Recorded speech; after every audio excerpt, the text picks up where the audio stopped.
ሰላም ሰላም ጤና ይስጥልን ክብሯትና ክብሯን ቤተሰቦች እንዴት ናችሁ? በያላችሁበት ሰላምታዬ ድረስ።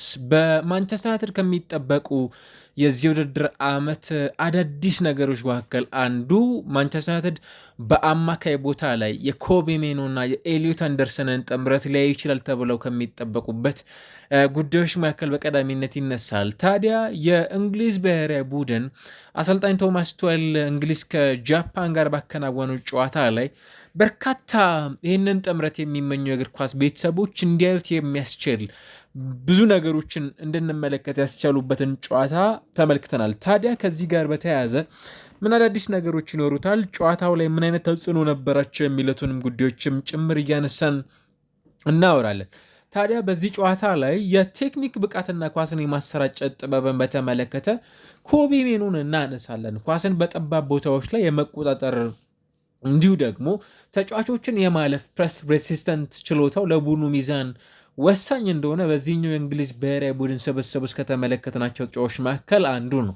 በአንጻራዊነት ስለ ኤሊዮት አንደርሰን ስናወራ ደግሞ በኃይለኛ የጨዋታ ስልቱ ወይም ወርክሬቱ ወደፊት ኳስን በማድረስ ፕሮግሬሲቭ ካሪስ የሚታወቅ በመሆኑ ምናልባት ሜኑ ላይ የሚፈጠረውን ጫና ይቀንሳል ተብሎ ይጠበቃል ወደ ኦልትራፎርድ የሚመጣ ከሆነ እና አንደኛው የቴክኒክ ብቃትና ኳስን የማሰራጨት ጥበብ በእነዚህ ሁለት አማካዮች በኩል በቀጣይ በዩናይትድ መለያ የምናያቸው ከሆነ ክለብ ውስጥ ከሚኖሩ ጉዳዮች መካከልም ጭምር የሚጠቀስ ነው። ሁለተኛው ዘ ሞደርን ኤንጂን ሩም ይሏቸዋል ወይንም ደግሞ ዘመናዊው ሞተር። ሁለቱም ተጫዋቾች በወጣትነት እድሜ ላይ መሆናቸው አንዱ ያላቸው ጉልበት ያላቸው ኢነርጂ ዩናይትድ በሜዳው መሃል ላይ ደግሞ በከፍተኛ ፍጥነት ተጋጣሚን ለመጫን ወይንም ደግሞ ፕሬሲንግ በተደጋጋሚ የምንለው ሀሳብን ሜዳ ላይ ቡድኑ እንዲተገብርም ጭምር የሚያስችለውን የሜዳ ላይ ፐርፎርማንስ ያሳልፋሉ።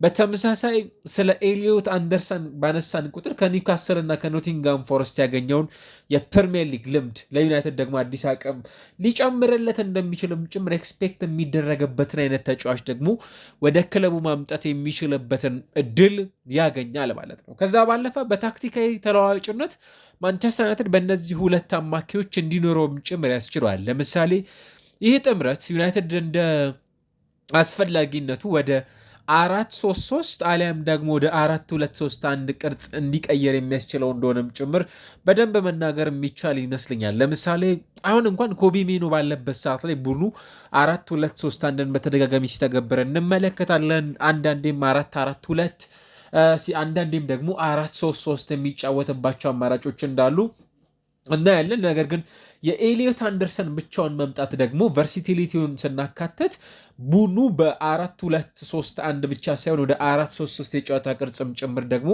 እንዲመጣ ከሚያስችሉ አጋጣሚዎች መካከል እንደ አንዱ የሚነሳ ርዕሰ ጉዳይ ሆኖ ደግሞ መነሳት የሚገባው መሆኑን እንመለከትበታለን ማለት ነው። ከዚህ ባሻገር የኳስ ቁጥጥራቸው ቀደም ሲል እንዳልነው ሁሉ በሜኑ በኩል በጣም ጥራት ያላቸውን ኳሶች ያንን በማድረግ ደረጃ ብዙ ጥያቄ የሚነሳበት ተጫዋች እንዳልሆነ ይታወቃል። ምናልባትም የኤሊዮት አንደርሰን ደግሞ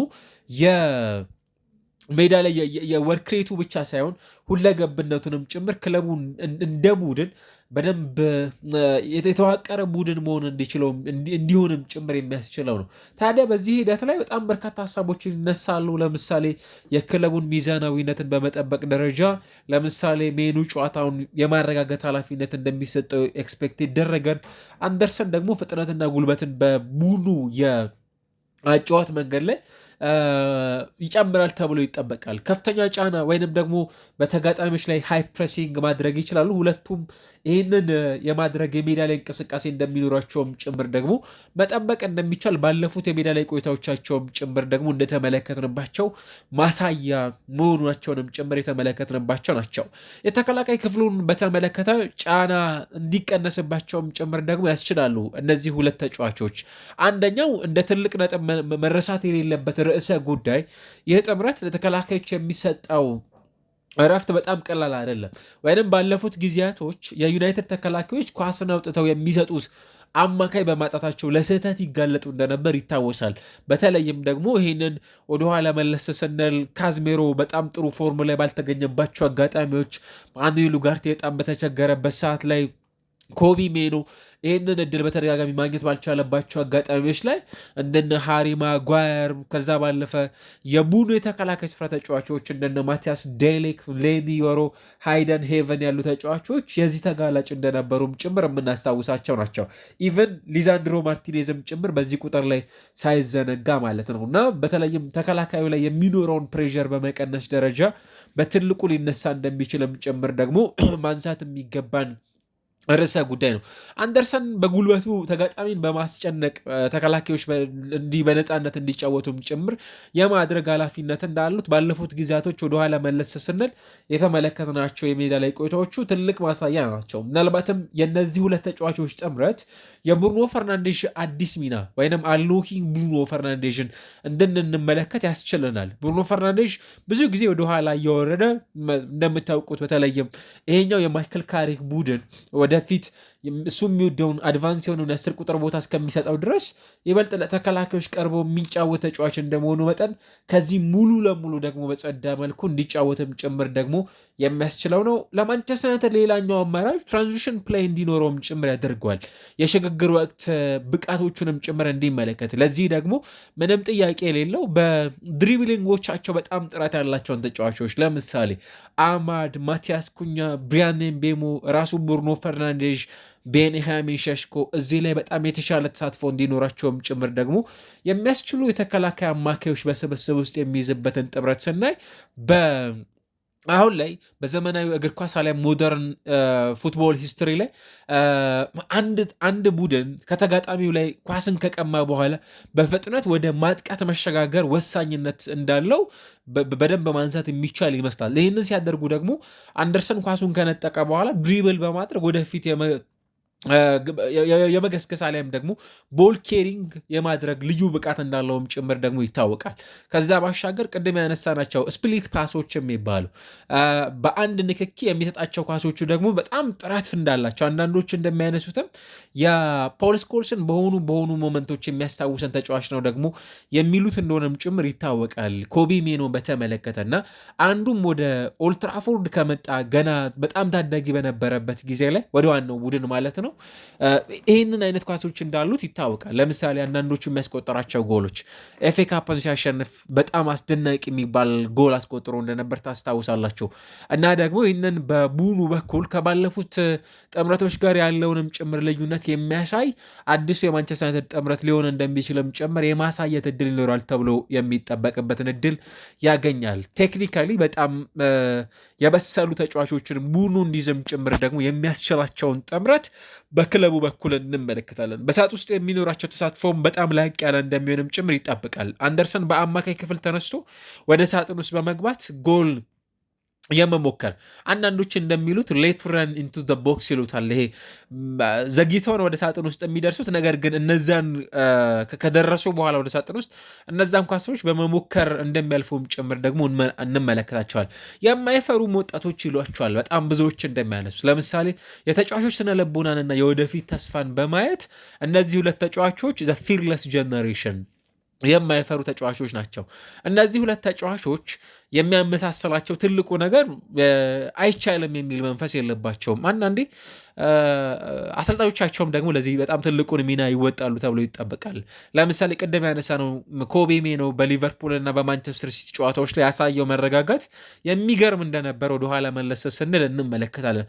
አንዳንዶች እንደሚሉትም ጭምር ኤሊት ሜንታሊቲ የነበረው ተጫዋች በአስቸጋሪ ሰዓታት ውስጥ ተስፋ እንዳይቆርጥ ያደርገዋል። እንዲህ አይነት ብቃቶችንም ጭምር ደግሞ ማሳየታቸው የሚል ሀሳቦችም ጭምር የሚነሱባቸው ተጫዋቾች መሆናቸውን ነው። የሁለቱ ተጫዋቾች በጣም ቀላል የሚባል እንዳልሆነም ጭምር ደግሞ ማንሳት የሚቻል ይመስላል። በወቅቱ እየተመለከትናቸው ከሚገኙ የእንግሊዝ በጣም አስደናቂ ተስፋ ከሚጣለባቸው ተጫዋቾች አሊያም ጥምረቶች መካከልም ጭምር ደግሞ መሆናቸውን መዘንጋት ያለብን ይመስለኛል። እና ማንቸስተር ዩናይትድ የሚያገኘው ጥምረት በጣም ከዚህ የተሻለም ጭምር ታክቲካል ፍሌክሲቢሊቲ እንዲኖራቸውም ጭምር ያስችላል። ለምሳሌ ሁለገብነት ወይም ሃይብሪድ ሮልስ ተጫዋቾች እንዲወጡ ያስችላቸዋል። ለምሳሌ ኤሊዮት አንደርሰን ስናነሳ የቦክስ ቦክስ ሩጫዎችን ማከናወን የሚችል አይነት ተጫዋች እንደሆነ ይታወቃል። እንደ አስፈላጊነቱ ወደ መስመርም ጭምር በመውጣት ይጫወታል። ጥልቅ ሚናን መጫወት የሚችሉ ሁለት የተከላካይ አማካይ ተጫዋቾች ናቸው። ፊዚካሊ ፕሮፋይል ናቸው ወይም የአካላዊ ብቃት ለውጥ ማምጣት የሚችሉ የአትሌቲክ ትኩረት የሆኑ ተጫዋቾች እንደሆኑም ጭምር ደግሞ እናነሳለን እና ሌላኛው ኢንቴንሲቲ አንዱ ፕሪሚየር ሊግ ላይ የሚነሳው ትልቁ ርዕሰ ጉዳይ ምንድን ነው? ክለቦች ጨዋታዎቻቸውን ሲያከናውኑ እረፍት የለሽ እንደሆነ ይታወቃል። ምናልባትም በእነዚህ እንቅስቃሴዎች የፕሪሚየር ሊጉን እንዲህ አይነት ኢንቴንስ መሆን በሰበሰባች ውስጥ የሚኖሩ ወጣት ተጫዋቾች በጣም ትልቁን ሚና እንደሚወጡም ጭምር ደግሞ መዘንጋት የሌለበት ጉዳይ እንደሆነ ማሳያ ናቸው ብለን በደንብ ማንሳት የሚቻልበት ርዕሰ ጉዳይ መሆኑን የተመለከትንባቸው አጋጣሚዎች በጣም ብዙ ናቸው። ከዛ ባሻገር ዴሲሽን ሜኪንጎቻቸውስ ለምሳሌ ውሳኔ የሆነን ኳስ መምታት ሲኖርባቸው እነዛን ኳሶች የሚመቱባቸው አጋጣሚዎች እንዲሁ በጣም ቀላል እንዳልሆኑ ማሳያ ናቸው። በዚህኛውም የናሽናል ቲም በነበራቸው ቆይታና የሁለቱ ተጫዋቾች የሜዳ ላይ ቆይታ በጣም ብዙ ተስፋ የሚሰጥ ነው። ለምሳሌ ከጃፓን ጋር በነበረው የጨዋታ እንቅስቃሴ ላይ አንደኛው ምስል የሚያሳየ ምንድን ነበር? ሁለቱ ተጫዋቾች በሆነ የርቀት መካከል ለምሳሌ ኤሌት አንደርሰን ይበልጥ ወደ ተከላካዮቹ ቀርቦ የሚጫወትበትን አጋጣሚ እንመለከታለን። ኮቢ ሜኖ ደግሞ ከፍ ብሎ ኳስ የያዘውን ተጫዋች የሚፈልግበትን አጋጣሚ እንመለከታለን። ከዛ ባሻገር ደግሞ በተመሳሳይ ምናልባትም በቼልሲ የተመለከት ነው የሚገኘው ኮል ፓልመር ስህተት ሲሰታት ያንን ኳስ ከተሳተ በኋላ ያንን ኳስ መልሰው ከተጋጣሚያቸው ለመንጠቅ የሚሄዱበትን ርቀትንም ጭምር ደግሞ የተመለከትንበት አጋጣሚ ሌላው የእነዚህ ሁለት ተጫዋቾች ጥምረት በቀጣይ ምናልባትም እያደገ መሄድ የሚችል እንደሚሆንም ጭምር የሚያሳይ ነው ተብሎ ይጠበቃል በክለብ ውስጥ በሚኖራቸው ቆይታና አርሰናልና ምናልባትም ደግሞ የእንግሊዝ ትላልቆቹ የሚባሉ ክለቦች የሚፎካከርባቸው ሁለት ተጫዋቾች ላይ ምን አይነት ጥምረት ፋይናሊ ልንመለከት እንችላለን የሚለው ጉዳይ በጣም የሚጠበቅ ነው የሚሆነው። ነገር ግን የቅብብሎች ጉዳይ፣ የመሩጥ አቅም ኢንተንሲቲ፣ ከዚያ ባሻገር ፊዚካል ፕሮፋይሎቻቸው ታክቲካሊ ፍሌክሲብል መሆናቸው በጣም የተሻለም ጭምር ደግሞ የሚያደርጓቸው እንደሆነ ማየት ይቻላል። የወቅቱ ብዙዎች ተስፋ የሚያደርጉት ሚሽ የሚያደርጉት ምርጡን ጥምረት በማንቸስተር ዩናይትድ የማየት እድል ይኖረናል። ካየ ነው እነዚህን ነገሮች በሜዳ ውስጥ ልናይ እንደምንችልም ጭምር ማሳያ ነው።